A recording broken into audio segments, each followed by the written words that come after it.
प्रभु यीशु मसीह के पवित्र मीठे नाम में आप सभी दर्शकों को यीशु सहाय जय मसीह की।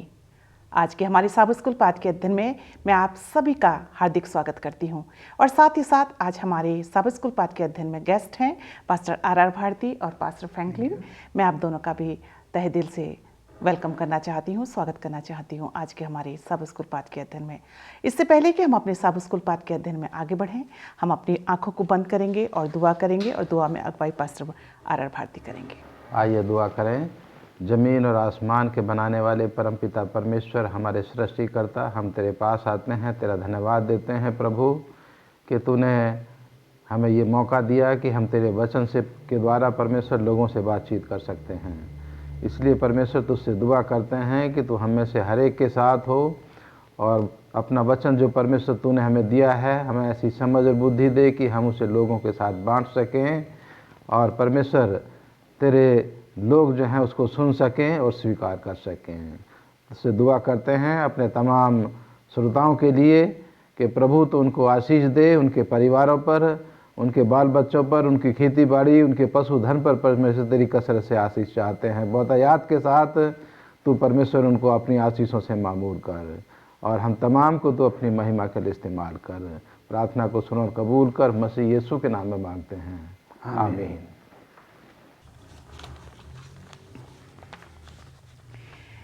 जैसा कि हम सब जानते हैं कि हम 2022 के पहले त्रिमास में हैं और इस पूरे त्रिमास में हम इब्रानियों अंत समय के लिए एक संदेश, इस विषय पर हम चर्चा कर रहे हैं। आज हमारा पाठ 8 है और आज का हमारा शीर्षक है यीशु हमारे लिए परमेश्वर तक एक नया मार्ग बनाता है। याद रखिए साथ अपने बाइबल को इब्रानियों की पत्री उसका 8वां अध्याय और उसका 6वां पद, जहाँ से लिखा है, पर उन याजकों से बढ़कर सेवा यीशु को मिली क्योंकि वह और भी उत्तम वाचा का मध्यस्थ ठहरा जो और उत्तम प्रतिज्ञाओं के सहारे बांधी गई है। परमेश्वर अपने वचन पर।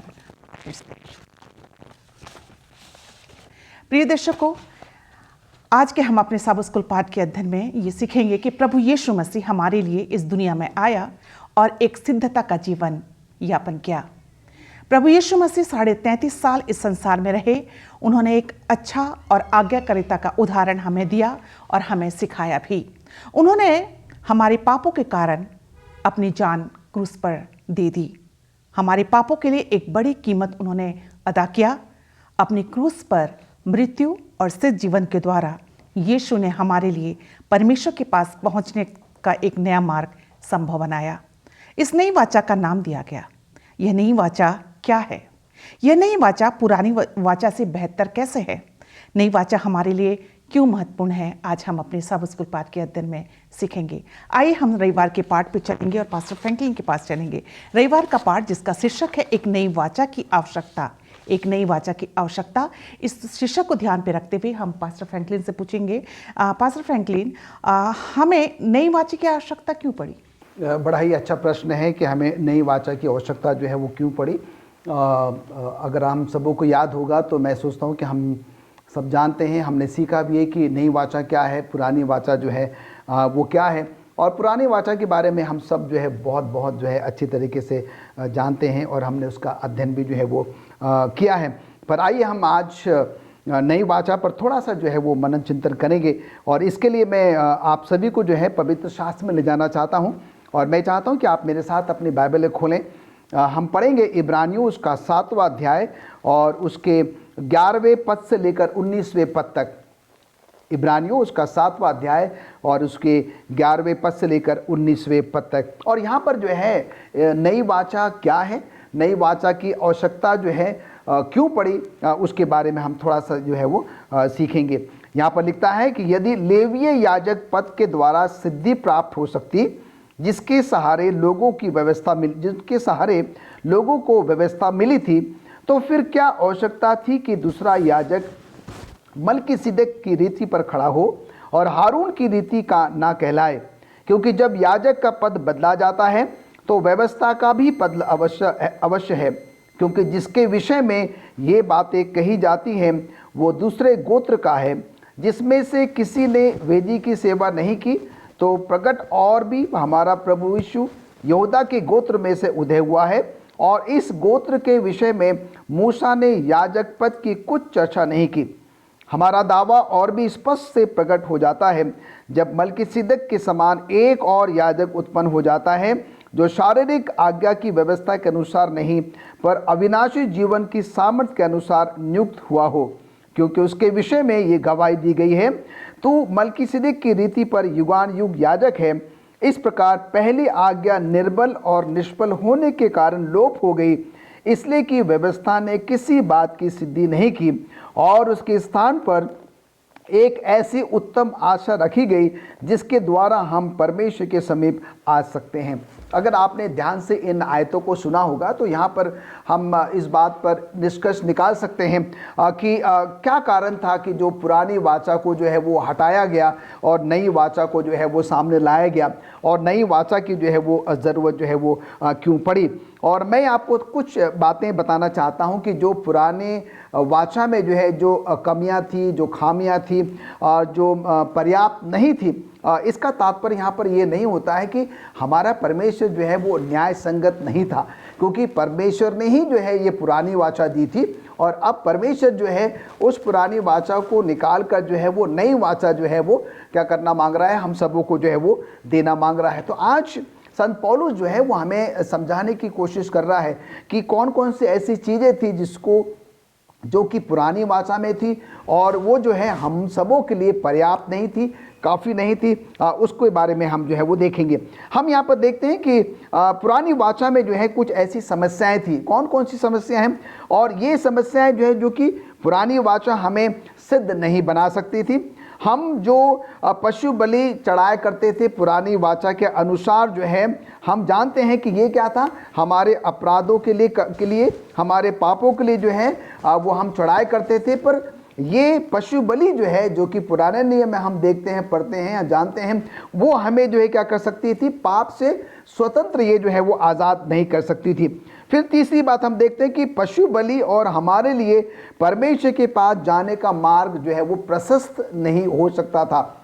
हमारा बलिदान, पशु बलिदान हो या कोई और बलिदान हो, वो और व्यवस्था जो है हमें परमेश्वर के पास उस स्वर्ग तक जो है वो नहीं पहुंचा सकती थी। और हम देखते हैं कि चौथी बात, पशु बलि या व्यवस्था हमें किसी भी परिस्थिति में जो है वो बचा नहीं सकती। तो हम यहाँ पर देखते हैं कि ये कुछ चंद बातें हैं जो कि हम क्या करते हैं पुराने नियम में जो है वो देखते हैं, और इसीलिए अब क्या है कि नए वाचा की जो है वो आवश्यकता पड़ी है।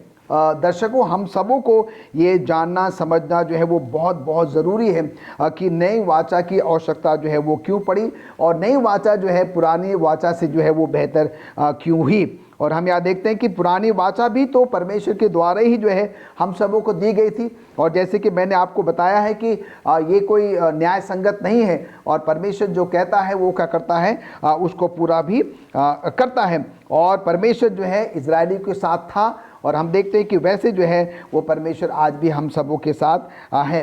ना परमेश्वर न्याय संगत था, न है, और न कभी भविष्य में जो वो कभी न्याय संगत जो है वो रहेगा। पर हम यहाँ पर देखते हैं कि पुरानी वाचा के समय में जो लेवीय हुआ करते थे, जिनका कि महत्वपूर्ण काम जो है वो पशु बलि को चढ़ाया करने का हुआ करता था, और हम देखते हैं कि ये उस दौरान उस समय जो है वो सही भी था। और हम ये भी देखते हैं कि ये पशु बलि जो है आने वाले समय के जो मसीह यीशु के जो बलिदान है, जो काम है, उसको भी क्या करता है, वो दर्शाता है। संत पौलुस हमें यहाँ पर समझाना चाहता है कि जो मूसा के द्वारा पशु बलि और व्यवस्था के बारे में मूसा ने हम सबों से कहा है, हमारे पूर्वजों से कहा है, वो इसका मतलब ये नहीं होता है कि वो आने वाले भविष्य में नहीं होगा। और हम यहाँ पर देखते हैं ये सारी बातें जो है क्या करती हैं, आने वाले समय के उन अच्छी वस्तुओं का जो है प्रतिबिंब ही था। पर हम यहाँ पर देखते हैं कि वो असली स्वरूप नहीं था। जो कुछ भी मूसा जो है पशु बलि के द्वारा, व्यवस्था के द्वारा उनको बताता था, सिखाता था, समझाता था, वो आने वाले समय के लिए क्या था, वो उन लोगों को तैयार कर रहा था कि ये सिर्फ अभी प्रतिबिंब है और आने वाला समय क्या होगा, उसका असली रूप जो है वो हम देखेंगे। और हम देखते हैं कि निश्चय ही जो पशु बलि यीशु और उसके आने वाले भविष्य के कार्य को दिखाता था, उसके द्वारा हम एक अच्छा सबक जो है वो ले सकते हैं। हम जानते हैं कि बलिदान करने के द्वारा लोगों का विश्वास और आशा प्रभु यीशु मसीह पर और मजबूत हुई और ज़्यादा जो है वो दृढ़ हो गई। और हम उसके बाद देखते हैं कि प्रभु यीशु मसीह जो है, जो कि मेमना है, जिसने कि हमारे और हम सब के पापों के लिए क्या कर दिया, अपने आप को उस क्रूस पर बलिदान कर दिया और वो कीमत अदा की, वो कीमत जो है वो चुकाई, जो कि हम और आप जो है वो नहीं चुका सकते थे। संत पौलुस यहाँ पर कहता है कि व्यवस्था जो है हमें मसीह तक पहुँचाने में मदद कर सकती है, पर हमारे विश्वास के द्वारा धर्मी हम तभी ठहराए जा सकते हैं जब हम अपना संपूर्ण विश्वास और भरोसा क्या करते हैं, परमेश्वर पर जो है वो रखते हैं।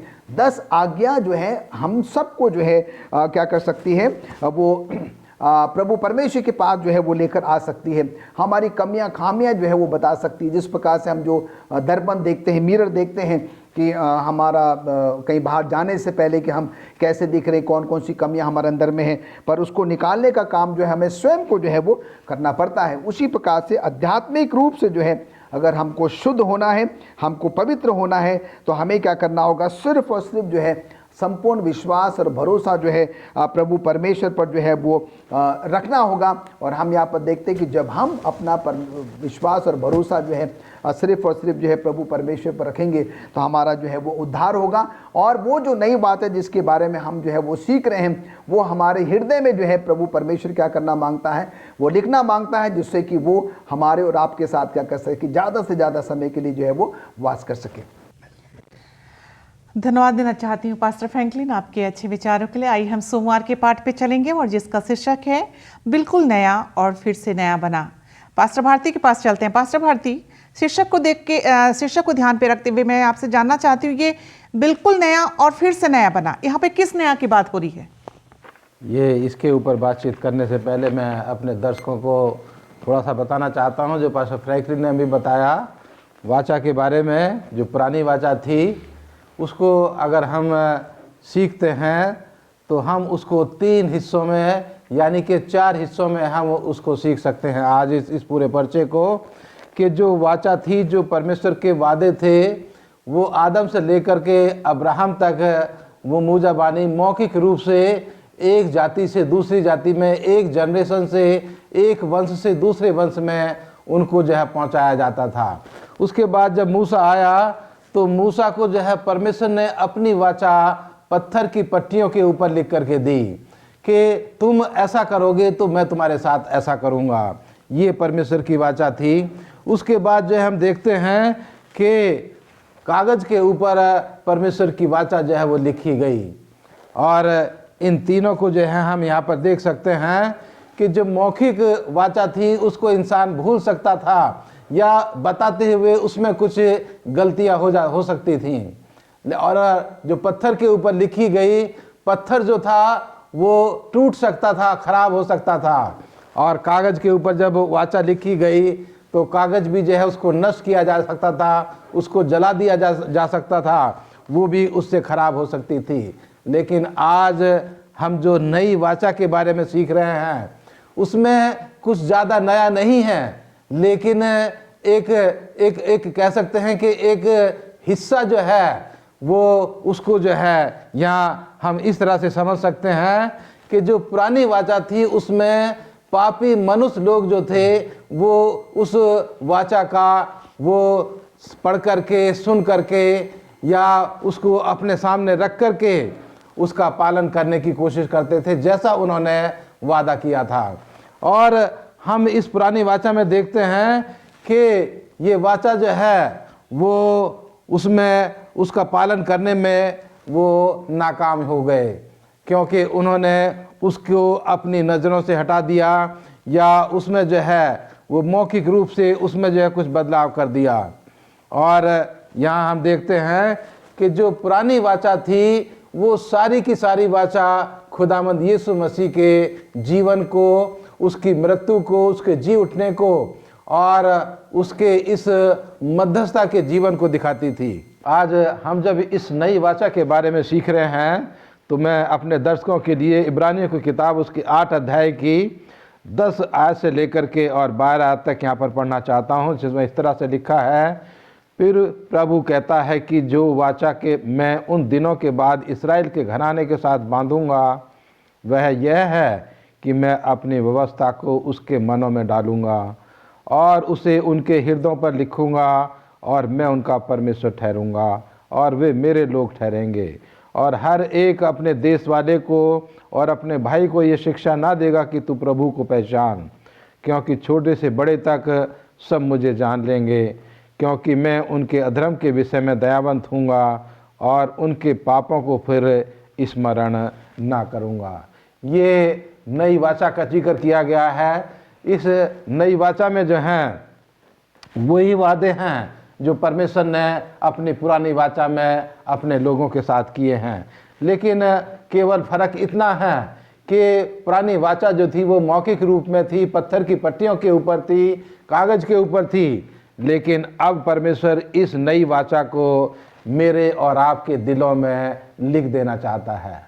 और वो कहता है कि मैं तुम्हारे हृदयों पर अपनी वाचा को लिखूंगा, मैं तुम्हारा परमेश्वर ठहरूंगा, मैं तुम्हारे विषय में मैं धीरज धरूंगा, दयावंत हूँगा और तुम्हारे पापों को फिर कभी याद नहीं करूँगा। ये है नई वाचा जिसके बारे में हम सीख रहे हैं। परमेश्वर के वादे वही हैं, लेकिन एक नई जगह पर इंसान के दिलों के ऊपर परमेश्वर ने अब उसको लिख दिया है, जिससे कोई भी इंसान उसको जला नहीं सकता, उसको नष्ट नहीं कर सकता, क्योंकि उसके दिलों में परमेश्वर की ये व्यवस्था जो है वो नक्श कर दी गई है, लिख दी गई है। और इसमें परमेश्वर वही आज्ञा देता है कि जो उसने अपने लोगों को जो है वो पहले दी थी। आज यीशु मसीह का उदाहरण, उसका आज्ञा पालन, उसका वादे को पूरा करना मेरे और आपके लिए ये उदाहरण की तरह काम करता है कि जिस तरह से खुदावंद यीशु मसीह ने अपने जीवन का उदाहरण उस वाचा को पूरा करने में दिया, उसी तरह से वो हमें कहता है कि तुम भी मेरी पवित्र आत्मा की मदद से मेरी इस वाचा का पालन कर पाओगे जो मैंने तुम्हारे दिलों के ऊपर लिख दी है। धन्यवाद देना चाहती हूँ पास्टर भारती आपके अच्छे विचारों के लिए। आइए हम मंगलवार के पाठ पे चलेंगे और मंगलवार का पाठ है कोई बेहतर। इस शीर्षक को ध्यान पे रखते हुए पास्टर फ्रैंकलिन के पास चलते हैं। पास्टर फ्रैंकलिन, मंगलवार के पाठ को ध्यान पे रखते हुए मैं आपसे जानना चाहती हूँ कि प्रभु यीशु मसीह हमारे लिए एक बेहतर महायाजक कैसे सिद्ध होता है? मिसेस एलिस, ये बहुत ही अच्छा प्रश्न है कि प्रभु यीशु मसीह ही हमारे लिए एक बेहतर महायाजक जो है वो कैसे साबित हो सकता है। हम मंगलवार के पाठ में जिसका शीर्षक है कोई बेहतर मध्यस्थ, और हम थोड़ा सा आगे जब बढ़ेंगे तो हम देखेंगे कि यहाँ पर यीशु मसीह के बारे में बात हो रही है। महायाजक जो कि यीशु मसीह स्वयं है, उसके बारे में जो है वो बातचीत हो रही है। अगर हम मध्यस्थ शब्द का जो है उसको अगर हम परिभाषित करें, उसका अगर हम अर्थ जानने की जो है वो कोशिश करें, तो हम यहाँ पर देखते हैं कि मध्यस्थ जो है वो एक ऐसा व्यक्ति होता है जो दो व्यक्तियों या समूह के बीच में क्या होता है, खड़ा होता है, चलता है या बोलता है या उनकी बातचीत में क्या होता है वो शामिल हो जाता है। और हम यहाँ पर देखते हैं कि अक्सर क्या होता है कि ये मध्यस्थता का जो काम है दो व्यक्तियों के बीच में या दो समूह के बीच में ही जो है वो ज़रूरत पड़ती है। और सवाल ये उठता है कि क्यों पड़ती है। और हम यहाँ पर देखते हैं कि अगर सब कुछ अच्छा बीत रहा है, अच्छा हो रहा है, तो वहाँ पर किसी तीसरे व्यक्ति की ज़रूरत जो है वो की आवश्यकता नहीं पड़ती है। पर हम यहाँ पर देखते हैं कि जब कभी भी दो व्यक्तियों के बीच में या दो समूह के बीच में कोई ऐसी गड़बड़ी आ जाती है या कोई ऐसी गलतियाँ दिखाई देती है, तो हम यहाँ पर देखते हैं कि तीसरे व्यक्ति को जो है इसमें मध्यस्थता करने की जो है वो ज़रूरत पड़ती है।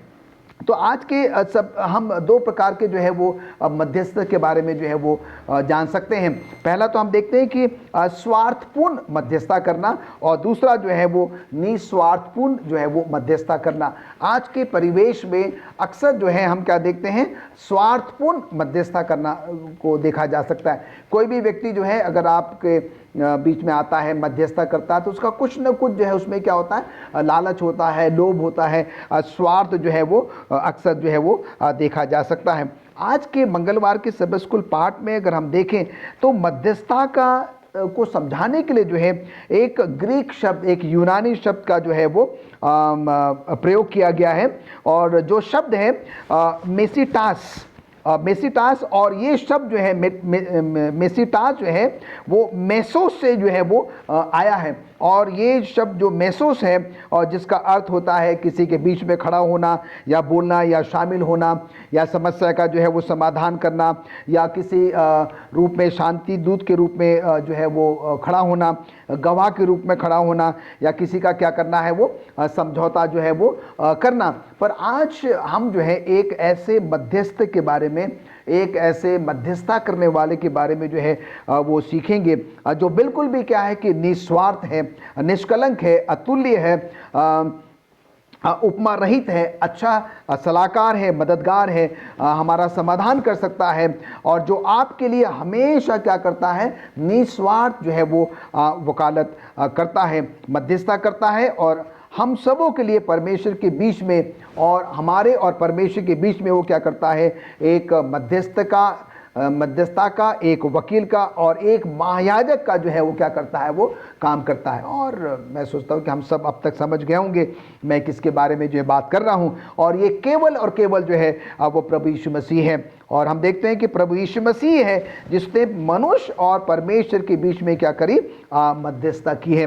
केवल प्रभु यीशु मसीह है जिसने क्या किया, अपने वायदों को जो है वो पूरा किया। केवल प्रभु यीशु मसीह है जो कि हमारी सारी समस्याओं का क्या करता है, वो समाधान करता है। हमारी जटिल से जटिल समस्याएं हैं, हम प्रभु यीशु मसीह के पास जाएं क्योंकि हम सीधे परमेश्वर के पास नहीं जा सकते हैं, तो वो क्या करता है, हमारे बिहाफ में, हमारे बदले में मध्यस्थता करता है और हमारी सारी समस्याओं को क्या करता है, अपने ऊपर लेकर जो है वो प्रभु परमेश्वर के सामने खड़ा होता है। और हम यहाँ पर देखते हैं कि अगर हम इब्रानियों 7:22 में पढ़ें तो वहाँ लिखता है कि यीशु एक उत्तम वाचा है। और हम यहाँ पर देखते हैं कि वो सारी बातें जो हैं हम क्या देख सकते हैं, प्रभु यीशु मसीह में जो है वो पा सकते हैं। और मैं चाहता हूँ कि आप मेरे साथ अपनी बाइबलें खोलें। हम प्रभु यीशु मसीह महायाजक के तौर पर जो है चंद आयतें यहाँ पर पढ़ेंगे। इब्रानियों की पत्री उसका 8वां अध्याय और उसका 1 पद से लेकर 6 पद तक। और मैं चाहता हूँ कि आप मेहरबानी करके उसको बड़े ही ध्यान से सुने कि प्रभु यीशु मसीह जो है वो हमारा महायाजक जो है वो क्यों है, उसमें कौन कौन से ऐसी विशेषताएं हैं और जिसके द्वारा जो है हम प्रभु यीशु मसीह को क्या कहते हैं, अपना महायाजक कहते हैं। यहाँ लिखता है इब्रानियों की पत्री उसका 8वां अध्याय और उसके 1 आयत से लेकर 6 आयत तक, अब जो बातें हम कह रहे हैं उनमें से सबसे बड़ी बात यह है कि हमारा ऐसा महायाजक है जो स्वर पर महामहिम के सिंहासन के दाहिनी ओर जा बैठा है और पवित्र स्थान उस सच्चे तंबू का सेवक हुआ जिसे किसी मनुष्य ने नहीं वरन प्रभु ने खड़ा किया है, क्योंकि हर एक महायाजक भेंट और बलिदान चढ़ाने के लिए ठहराया जाता है। इस कारण अवश्य है कि इस याजक के पास भी कुछ चढ़ाने के लिए हो। यदि वो पृथ्वी पर होता तो कभी याजक ना होता, इसलिए कि व्यवस्था के अनुसार भेंट चढ़ाने वाले तो हैं, वे स्वर्ग में की वस्तुओं के प्रतिरूप और प्रतिबिंब की सेवा करते हैं। जैसे जब मूसा तंबू बनाने पर था तो उसे यह चेतावनी मिली, देख जो नमूना तुझे पहाड़ पर दिखाया गया है उसके अनुसार सब कुछ बनाना। पर उन याजकों से बढ़कर सेवा यीशु को मिली, क्योंकि वो और भी उत्तम वाचा का मध्यस्थ ठहरा जो और उत्तम प्रतिज्ञाओं के सहारे बांधी गई थी। तो हम यहाँ पर देखते हैं कि वो जो प्रभु यीशु मसीह जो हमारा महायाजक है और यहाँ पर जो सारी बातें जो है बता दी गई है, हम जो अभी हमने चंद आयतों में जो है वो पढ़ा है। और प्रभु यीशु मसीह जो है इसलिए जो है हमारा क्या बना, महायाजक बना। हम देखते हैं कि प्रभु यीशु मसीह एक बहुत ही अच्छा और एक धार्मिक नेता हमारे लिए जो है वो ठहरा। प्रभु यीशु मसीह जो है वो हमारा एक बहुत बड़ा महायाजक बना, हमारा अगुवा बना और हमें जो है उसके छोड़ किसी और के पास जाने की जो है वो ज़रूरत नहीं। आइए हम सब जो है क्या करें, उसकी आज्ञा का पालन करें। हम जैसे भी हैं, जिस भी हालात में हैं, हम प्रभु यीशु मसीह के पास जाएं। संसारिक तौर से जब मान लीजिए अगर हम पर कोई कोर्ट केस हो जाता है तो हम क्या करते हैं, एक अच्छे से अच्छा वकील ढूंढने की कोशिश करते हैं।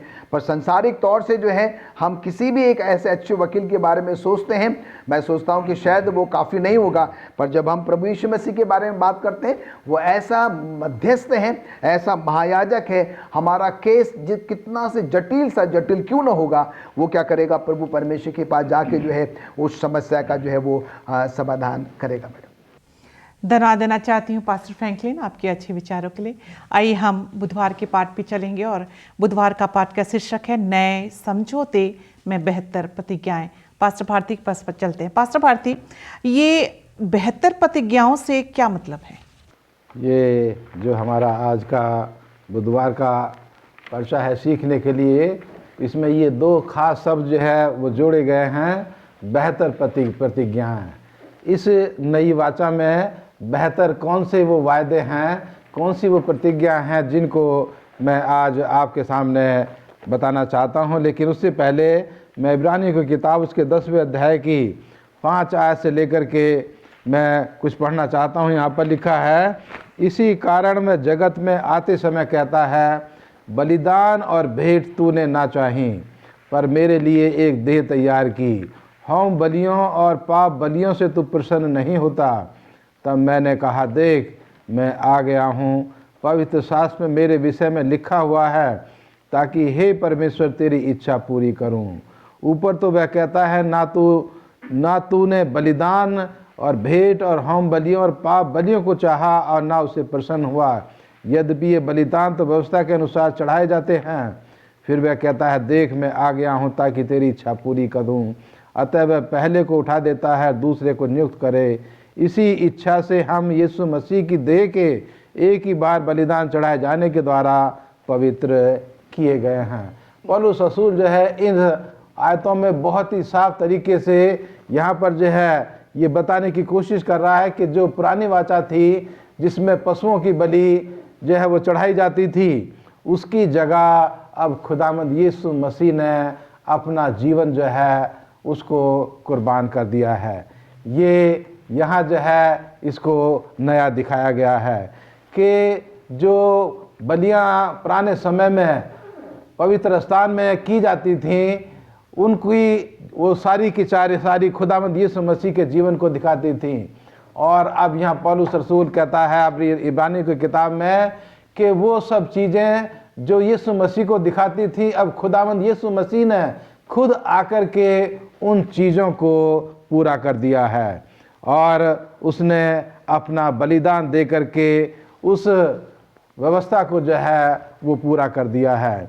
अजीजों, यहाँ पर जो है मैं आपको बताना चाहता हूँ, रिगमन की किताब जो बाइबल की दूसरी किताब है, उसके 24 अध्याय में एक घटना का जिक्र किया गया है मूसा के साथ, कि जब परमेश्वर ने मूसा को जो है अपनी वाचा, अपने नियम कानून दिए, तो उसने आकर के अपने लोगों को सुनाए और लोगों ने कहा कि हम इन नियमों का, इन वाचा का हम लोग पालन करेंगे। और इसके साथ ही साथ मूसा नबी ने जो है वो उनको व्यवस्था विवरण की किताब से भी जो है वो पढ़ करके सुनाया। और उसके बाद जो है फिर उन्होंने कहा कि परमेश्वर के ये जो वायदे हैं जो उसने हमारे साथ किए हैं, हम भी इसी तरह से परमेश्वर के इन वायदों को जो है हम अपने जीवन में हमेशा माना करेंगे। उसके नियमों को, उनके इन हुक्मों को हम अपने जीवन में हमेशा हम इनको मानेंगे। और इसके साथ ही लिखा है कि मूसा नबी ने वो खून का कटोरा जो है जो जिस खून से भरा हुआ था, उसको जो है उसने पवित्र स्थान में छिड़का और कुछ जो है वो लोगों के ऊपर छिड़का। और ये एक वाचा का संबंध उन लोगों ने परमेश्वर के साथ बांधा। लेकिन इसमें हम देखते हैं कि वाचा जो थी उसमें कोई कमी नहीं थी, लेकिन लोगों में कमी थी। परमेश्वर के लोगों ने परमेश्वर की वाचा को जो है वो तोड़ दिया और इसीलिए नई वाचा की जो है वो ज़रूरत हुई। और आज जो है इस नई वाचा में हम देखते हैं कि जो नई वाचा परमेश्वर ने दी है, उसमें सबसे बेहतर चीज़ जो है खुदावंद यीशु मसीह का जीवन मेरे और आपके सामने है कि खुदावंद यीशु मसीह ने अपने जीवन के द्वारा उस अनंत जीवन का उपहार मेरे और आपके लिए उसने जो है सरल और सुगम बना दिया है कि जो कोई मुझ पर विश्वास करे और मेरे वचनों को अपने जीवन में माने, उसको अनंत जीवन जो है वो परमेश्वर की तरफ से मिलेगा। और उसने जो है पहले जाकर के स्वर्ग में मेरे और आपके लिए जो है वो उस अनंत घरों को जो है वो तैयार कर रहा है, जिसमें मैं और आप अपने विश्वास के साथ परमेश्वर के रहम से उन जगहों पर जाएंगे और खुदावंद यीशु मसीह के साथ हमेशा हमेशा उन अब्दी घरों में हम उनके साथ रहेंगे। तो ये इस वाचा में सबसे बेहतर हिस्सा है जो खुदावंद यीशु मसीह ने अपने जीवन के द्वारा मुझे और आपको सिखाया है। धन्यवाद देना चाहती हूँ पास्टर भारती आपके अच्छे विचारों के लिए। आइए हम बृहस्पतिवार के पाठ पे चलेंगे जिसका शीर्षक है नया समझौता, हमारी हृदय समस्या का समाधान। इस शीर्षक को ध्यान पे रखते हुए पास्टर फ्रैंकलिन के पास चलेंगे। पास्टर फ्रैंकलिन, मैं आपसे जानना चाहती हूँ कि जो नई वाचा है पुरानी वाचा से बेहतर कैसे है? अभी जो है पास्टर भारती ने भी जो है हमें इस पर बहुत कुछ जो है वो समझा दिया है, और मैंने भी जो है पहले 2-3 दिन के पाठों में हमने जो है वो सीखा है कि नई वाचा जो है वो पुरानी वाचा से जो है वो बेहतर क्यों है।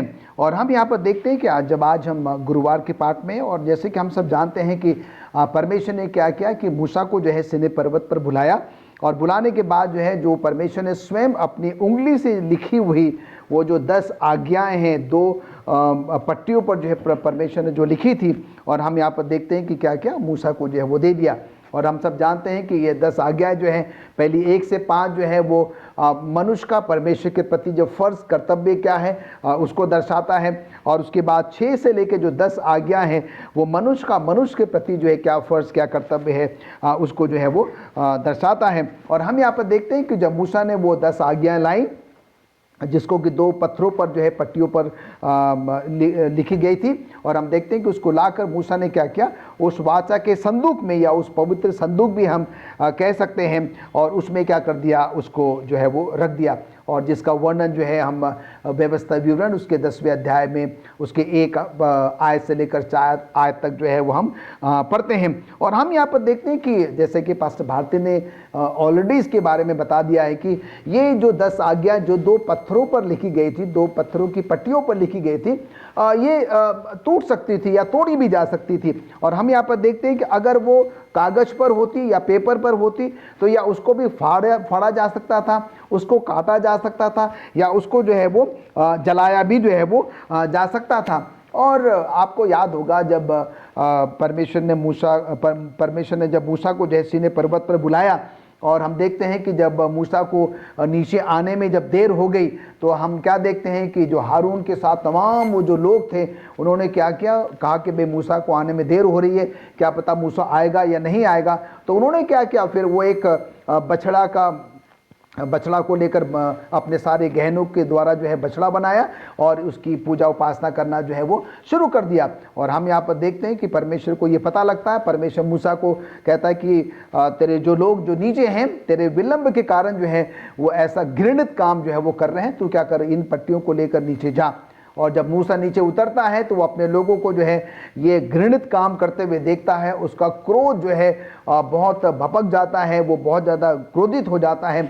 और वो जो 2 पट्टियां हैं जो कि परमेश्वर ने जो है उन 10 आज्ञाओं को अपनी उंगली से लिखा था, वो क्या करता है, उस क्रोध में गुस्से में जो है उनके ऊपर वो फेंक देता है, वो टूट जाती है और वो क्या हो जाता है, वो नष्ट हो जाती है। और जैसे कि हमने पहले आपको बताया ये क्योंकि पत्थर से बनी हुई थी तो जब मूसा ने उसको फेंका तो वो टूट गई, और वैसे ही जो है अगर पेपर की बनी होती तो वो फाड़ दी जा सकती थी, काट दी जा सकती थी, या जला भी जो है वो दी जा सकती थी। और इसी कारण हम यहाँ पर देखते हैं कि परमेश्वर ने क्या किया, अपनी उस पुरानी वाचा को अलग रखकर जो है क्या किया, नई वाचा जो है जिसको कि क्या है कि परमेश्वर जो है हमारे और आपके हृदय में क्या करना मांगता जो है वो लिखना मांगता है। और इसीलिए परमेश्वर चाहता है कि परमेश्वर की वो जो व्यवस्था है, वो जो वाचा है, वो क्या करे, हम सबों के जो है वो हृदय में जो है वो लिखे। क्यों? क्योंकि वो उसको उत्तम समझता है, जो क्या करेगा कि परमेश्वर हमारे दिलों में हमेशा हमेशा क्या करेगा, वो वास करेगा। और सवाल ये उठता है कि परमेश्वर ने ऐसा क्यों किया। और हम यहाँ पर देखते हैं कि परमेश्वर चाहता था कि हम क्या करें, परमेश्वर की वो जो व्यवस्था है, परमेश्वर की जो वाचा है, उसको और भी बेहतर तरीके से जाने और क्या करें, हम उसको समझें। और जब हम परमेश्वर के उन वाचा को, व्यवस्था को बेहतर तरीके से जानेंगे, समझेंगे, और तभी क्या होगा, हमारे हृदयों में जो है वो परिवर्तन होगा, हमारे हृदय में जो है वो बदलाहट जो है वो आएगी। और हम यहाँ पर देखते हैं कि बताया जाता है कि जैसे कि पास्टर भारती ने इस पर जो है वो प्रकाश डाला हुआ है, जो इजरायली थे, और हम यहाँ पर देखते हैं कि जो पाप था, जो गुनाह था, वो बहुत ही गहराई से जो है उनके जीवन में जो है वो प्रवेश कर चुका था। और इसलिए हम यहाँ पर देखते हैं कि यिर्मयाह नबी जो है, यिर्मयाह उसका 17वां अध्याय और उसके पहले पद में लिखता है कि यहूदा का पाप लोहे की टांकी और हीरे की नोक से लिखा हुआ था। कहने का मतलब यहाँ पर यह है कि जो इजरायली थे वो इतने ढीठ, इतने हटीले थे कि वो बार बार क्या कर रहे थे, परमेश्वर के उन आज्ञा का उल्लंघन कर रहे थे और परमेश्वर की आज्ञा को जो है वो नहीं मान रहे थे। और हम यहाँ पर देखते हैं कि इजरायलियों के सामने जो है सबसे बड़ी सी समस्या जो है वो व्यवस्था नहीं थी, पर हम यहाँ पर देखते हैं कि सबसे बड़ी समस्या क्या थी, उनके हृदय जो है बहुत ही कठोर और बहुत ही जो है वो ढीठ हो चुके थे। और इसीलिए परमेश्वर चाहता था कि जो इजरायली है वो क्या करे, आज्ञाकारी बने। और इसलिए परमेश्वर ने क्या किया, वो जो 10 आज्ञाएं हैं जो पहले परमेश्वर ने जो है पत्थरों पर जो है वो लिखी थी, और अब परमेश्वर चाहता है कि वो क्या करे, हमारे और हम सब के जो है वो हृदय पर जो है वो लिखें, और जिससे कि हम हमेशा प्रभु परमेश्वर के क्या हो, हम उसकी आज्ञा का पालन करें, उसके वाचा का पालन करें, और हमेशा हम क्या करें, उसके प्रति जो है वो कृतज्ञ रहें, धन्यवादी रहें जो परमेश्वर ने हम सबों के जीवन में जो है वो किया है। और हम यहाँ पर देखते हैं कि परमेश्वर आज हम सभी से यही चाहता है कि हम क्या करें, अपने हृदय में जो है उन 10 आज्ञाओं को क्या करें, समाएं। 10 आज्ञा हमारे अंदर में, हमारे हृदय में जो है वो वास करें, जिससे कि हम परमेश्वर के प्रेम को, जो कि परमेश्वर ने अपने एकलौते बेटे यीशु मसीह को जो है उस क्रूस पर बलिदान करके जो है हमें दिखाया है, दर्शाया है, और परमेश्वर के पवित्र आत्मा क्या कर सके, हमें उस प्रेम को महसूस करने के लिए, उसको समझने में जो है वो मदद करें, और परमेश्वर की पवित्र आत्मा निरंतर जो है हमारे हृदयों में क्या कर सके, वास कर सके। और हम देखते हैं कि परमेश्वर ने अपनी पवित्र आत्मा जो है वो इसलिए हमें और आपको दिया है कि निरंतर वो क्या कर सके, हमें गाइड कर सके कि भाई क्या सही है और क्या गलत है। हम जो है वो डिविएट ना हो, हम इधर उधर जो है वो ना भटके, इधर इसके उसके बहकावे में जो है वो ना आए, हम कोई ऐसा काम ना करें जिससे क्या हो कि परमेश्वर जो है वो दुखी हो। हम देखते हैं कि रोमियो 5:5 में लिखता है, अब आशा से लज्जा नहीं होती, क्योंकि पवित्र आत्मा जो हमें दिया गया है उसके द्वारा परमेश्वर का प्रेम हमारे मन में डाला जाता है।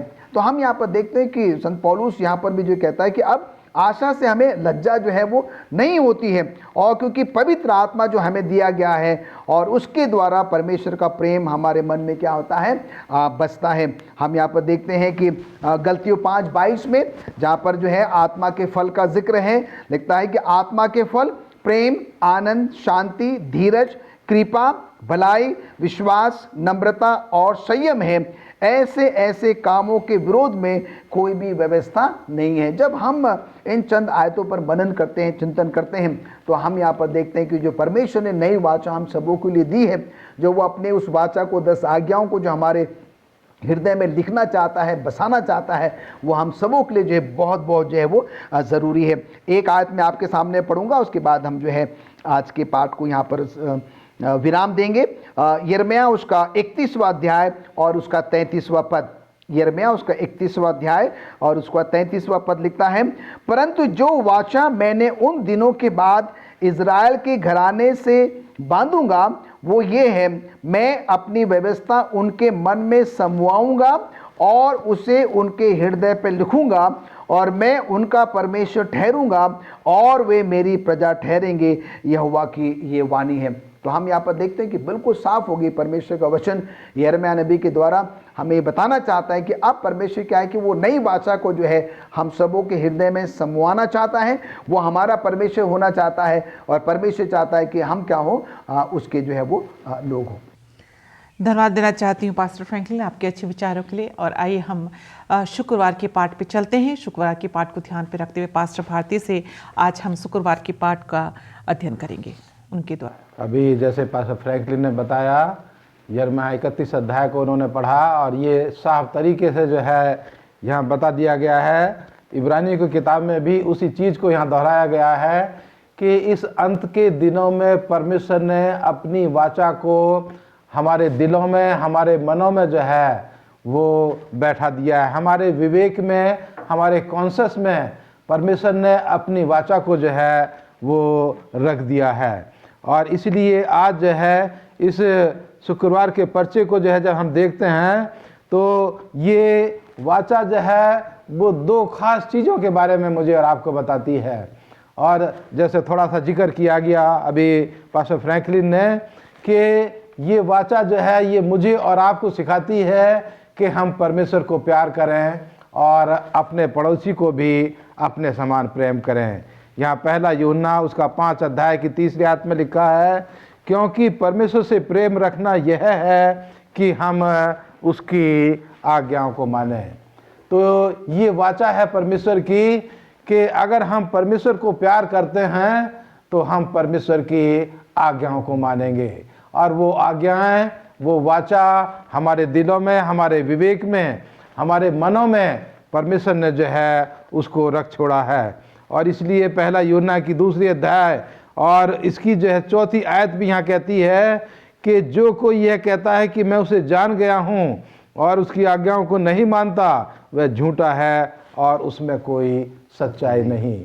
ये जो है खास निचोड़ यहाँ पर बताया गया है कि परमेश्वर जो है यहाँ पर कह रहा है कि जो कोई ये कहता है कि मैं तुझे जानता हूँ, मैं परमेश्वर को जानता हूँ, लेकिन उसकी आज्ञाओं को नहीं मानता, उसकी वाचा का पालन नहीं करता, वो झूठा है और उसमें सच्चाई नाम मात्र भी नहीं।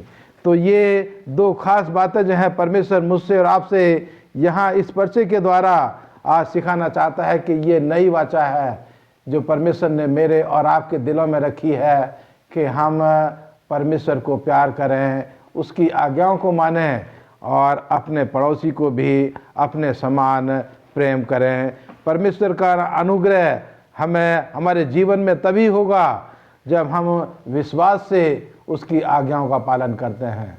और अजीजों, मैं अपने दर्शकों को यहाँ पर बताता हूँ बार बार कि हम परमेश्वर की आज्ञाओं को अपनी ताकत से नहीं, अपनी समझ से नहीं, केवल परमेश्वर की शक्ति और सामर्थ्य से ही उसकी आज्ञाओं का पालन कर सकते हैं, लोगों को प्यार कर सकते हैं। लेकिन इसमें परमेश्वर की पवित्र आत्मा मेरी और आपकी मदद करने के लिए वो तैयार है, बशर्ते कि हम अपने आप को परमेश्वर के हाथों में समर्पित कर दें। तो परमेश्वर की पवित्र आत्मा जो जीवनदायिनी शक्ति है वो मेरी और आपकी मदद करने के लिए हमेशा तत्पर और तैयार रहती है। और हम उसकी मदद से हम अपने दोस्तों को, अपने परिवार को, अपने लोगों को प्यार कर सकते हैं और उसकी आज्ञा में हम आगे बढ़ सकते हैं। धन्यवाद देना चाहती हूँ पास्टर भारती आपके अच्छे विचारों के लिए। प्रिय दर्शकों, आज हमने सीखा यीशु हमारे लिए परमेश्वर तक एक नया मार्ग बनाता है। और आज के हम इस अध्ययन में हमने बहुत अच्छी बातें सीखी कि हमें नई वाचा की आवश्यकता है, हमें एक दूसरे के साथ प्रेम रखना है। बाइबल हमें बताती है कि यदि यूहन्ना रचित सुसमाचार उसका 15वां अध्याय और उसके 10वां पद में हम देखते हैं कि यहाँ पे लिखा गया है कि यदि तुम मेरी आज्ञाओं को मानोगे तो मेरे प्रेम में बने रहोगे। प्रभु यीशु मसीह हमसे कहते हैं कि यदि हम अगर प्रभु यीशु मसीह की आज्ञा में रहेंगे तो हम उनके प्रेम में बने रहेंगे। और परमेश्वर की आज्ञा क्या है, उसी अध्याय के हम 12वें वचन में देखते हैं कि उनकी आज्ञा ये है कि जैसा प्रभु यीशु मसीह हमसे प्रेम रखते हैं, प्रियो, हमें भी एक दूसरे के साथ प्रेम रखने की आवश्यकता है। उम्मीद करती हूँ आज का सबक स्कूल का पाठ का जो अध्ययन है हम सबों के लिए आशीष का कारण रहा होगा। और इससे पहले कि आज हम अपने सबक स्कूल पाठ के अध्ययन को ख़त्म करें, आज जो हमारे सबक स्कूल पाठ के अध्ययन में जो हमारे गेस्ट थे पास्टर आर भारती और पास्टर फ्रैंकलिन फ्रांसिस, मैं आप दोनों का धन्यवाद करती हूँ। प्रभु हम सबको आशीष और बरकत दे। आइए हम अपने सबक स्कूल पाठ के अध्ययन को ख़त्म करें, अपनी आंखों को बंद करें और दुआ में जाएंगे।